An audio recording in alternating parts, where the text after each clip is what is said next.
खबर सफर में आपकी सुरक्षा से जुड़ी है। बच्चों की सर्दियों की छुट्टियां होने वाली हैं। हो सकता है कि आप भी कहीं जाने का प्लान बना रहे हो। अगर ऐसा है तो 2 मिनट रुक कर ये खबर जरूर देख लीजिए। अगर आपका प्लान मथुरा, वृंदावन या आगरा की तरफ जाने का है, तब तो ये खबर आपके लिए ही है। आज सुबह सुबह यमुना एक्सप्रेसवे पर एक बड़ा हादसा हुआ। एक्सप्रेसवे पर कोहरे के चलते 7 बसें और 3 कारें आपस में टकरा गई। टक्कर होते ही गाड़ियों में भीषण आग लग गई, जिसपे 13 लोगों की जलकर मौत हो गई। 25 लोग घायल हैं।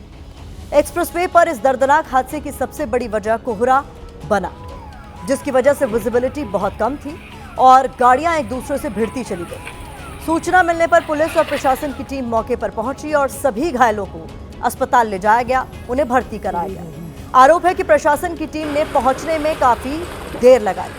सर्दियों में हमारे देश के एक्सप्रेसवे और हाईवे पर कोहरा गंभीर खतरा बन जाता है।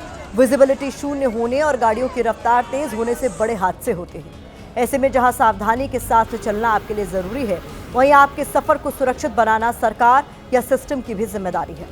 लेकिन दुर्भाग्य ये है कि अक्सर ऐसे मौकों पर हमारा सिस्टम ही दुर्घटनाग्रस्त हो जाता है, जैसा कि यमुना एक्सप्रेसवे पर हुआ, जहां सिस्टम ने आपके सफर को सुरक्षित बनाने के लिए कोई कदम नहीं उठाया।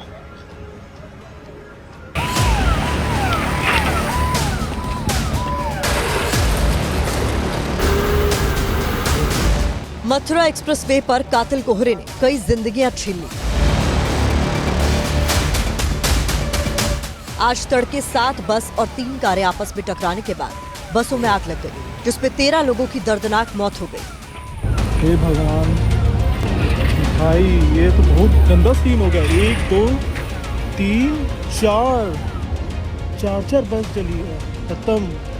बताया जा रहा है कि हादसा सुबह करीब 4:30 बजे हुआ। मथुरा में यमुना एक्सप्रेसवे पर आगरा से नोएडा की तरफ माइलस्टोन 127 पर कोहरे की वजह से विजिबिलिटी बेहद कम थी, जिसकी वजह से गाड़ियां एक दूसरे से भिड़ती चली गई। यही वो बस हैं जो इस हादसे का पूरी तरह से शिकार हुई हैं और यहाँ पर अंदर भी अभी देखने की कोशिश की जा रही है कि कोई भी यहाँ पर कुछ सामान या कोई व्यक्ति यहाँ पर फंसा तो नहीं है। टक्कर होते ही वाहनों में आग लग गई। यात्रियों को भागने तक का मौका नहीं मिला। कई यात्री बस में ही जिंदा जल गए। बस डिवाइडर से टकरा गई थी। उसके बाद पीछे से भी गाड़ियां उसमें ठोकी थी, कम से कम 6-7 गाड़ियां। हादसा कितना बड़ा और दर्दनाक था, इसकी असली तस्वीर तब दिखी जब उजाला हुआ। एक्सप्रेसवे पर गाड़ियां एक दूसरे के अंदर घुस गई थी।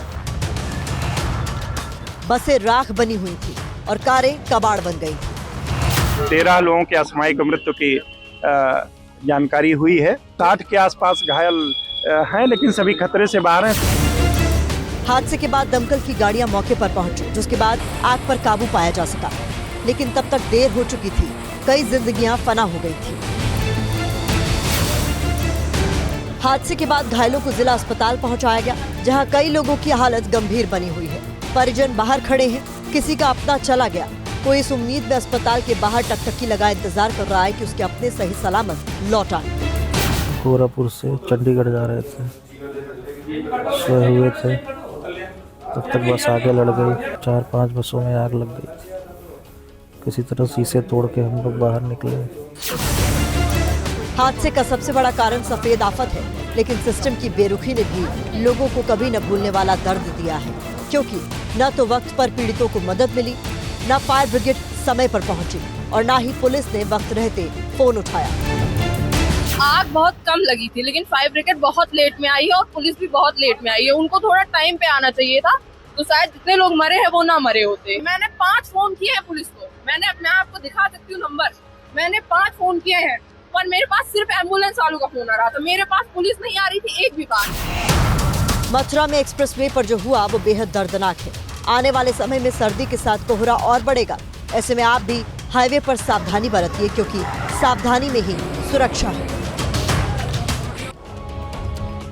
अब आपको यमुना एक्सप्रेसवे का एक और वीडियो दिखाते हैं। जिस वीडियो को आप देख रहे हैं वो यमुना एक्सप्रेसवे पर हादसे वाली रात का ही है। हादसे के वक्त एक्सप्रेसवे पर घने कोहरे की वजह से कुछ भी देख पाना संभव नहीं हो रहा था। हवा के साथ कोहरा नजर आ रहा था। इसी कोहरे की वजह से सिस्टम भी दुर्घटनाग्रस्त हो गया। सिस्टम ने एक्सप्रेसवे पर लाइटों का ठीक से इंतजाम नहीं किया। कई जगह लाइट बंद पड़ी है। सिस्टम ने वाहन चालकों को जागरूक करने के लिए सूचना या चेतावनी जारी नहीं की।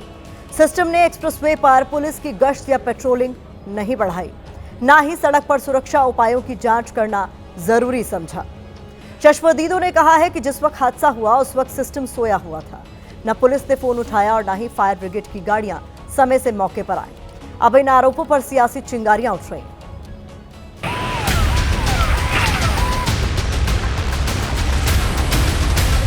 जब मालूम है कि हर बार हादसा होता है तो वहाँ कुछ न कुछ लाइटिंग से लेकर और व्यवस्था, उनको सूचना देने का इंतजाम को सरकार को करना चाहिए। अथॉरिटी खाली ठेका उठाने के लिए और कमीशन खाने के लिए है। बड़े दावे हैं कि पेट्रोलिंग के लिए गाड़ियाँ रहती हैं, रेस्क्यू ऑपरेशन के लिए तुरंत लोग हैं। इस घटना से ये सारी चीज़ों की पोल खुल गई है। लाशों पर राजनीतिक रोटी सेकना ये बहुत घृणित है। अखिलेश यादव जी, हादसे का हो जाना और उस पर आप संवेदनाएं व्यक्त कर सकते हैं।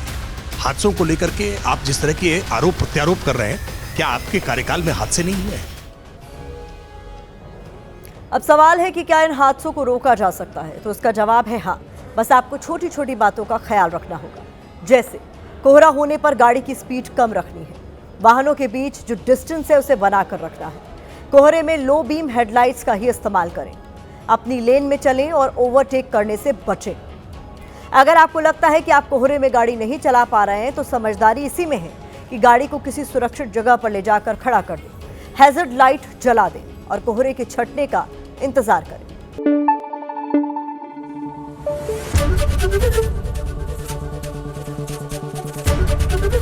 एबीपी न्यूज आपको रखे आगे।